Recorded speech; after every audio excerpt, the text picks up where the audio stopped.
Salom hammaga. Bugun yuzimizni mana bu Make Up Forever'da shpakilovka qilamiz. Uning uchun birinchi quyonli obdoka taqib olamiz va yumshatuvchi baza surib olamiz. Yuzni yumshatib tayyorlab qo'yib va kulamizda qoshni bo'yashga tushamiz. Qoshni o'ngdan, chapdan, yolg'ondan bo'yab turib, keyin qotiramiz. Qosh qotirayotganda fiksatori to'g'ridan-to'g'ri qoshga surmasdan ozgina qo'lga qilib, keyin sursak qoshga yaxshi yotadi. Keyin yuzni ozgina konsilerda surib olamiz, ya'ni tonab surib olamiz. O'zi tonabda ham yuz zo'r oqaradi.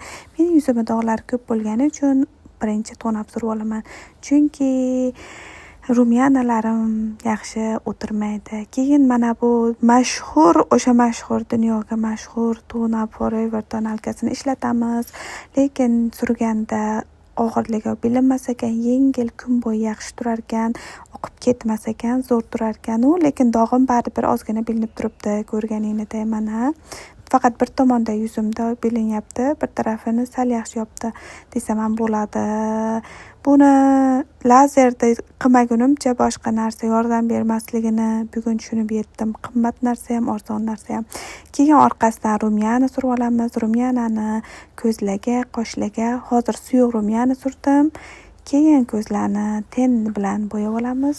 Rumyanani rangidagi tendan ishlatdim men. Men ochiq ranglarni yaxshi ko'raman. To'q rangga bo'yasam monsterga aylanib qolganda tuyulaman. Shuning uchun keyin ko'zlarni chekkasiga porlatuvchi yiltiroqlik va pitichka chiqaramiz. Pitichka chiqaryapman, ko'ryapsizlar, strelkani chiqarib, chiroyli qilib chiqarib olamiz. Mana ko'rganingizday qo'lim qaltirab-shaltirab zo'rg'a qilib oldim. Keyin to'rtta kiprikka 4 martadan undoq u yoqqa bu yoqqa qilib tush surib olamiz. Kiprigimni tepaga qilib laminatsiya qildirdim. Endi o'lganda keyin laminatsiyasi kiprigim bittasi tepaga, bittasi pastga qilib g'alati qing'ir-qiyshiq bo'lib qoldi. Endi kutamiz, iloji yo'q to'g'ri bo'lishini. Keyin mana bu Make Up Forever pudrasini ishlatamiz. Lekin zo'r ekan.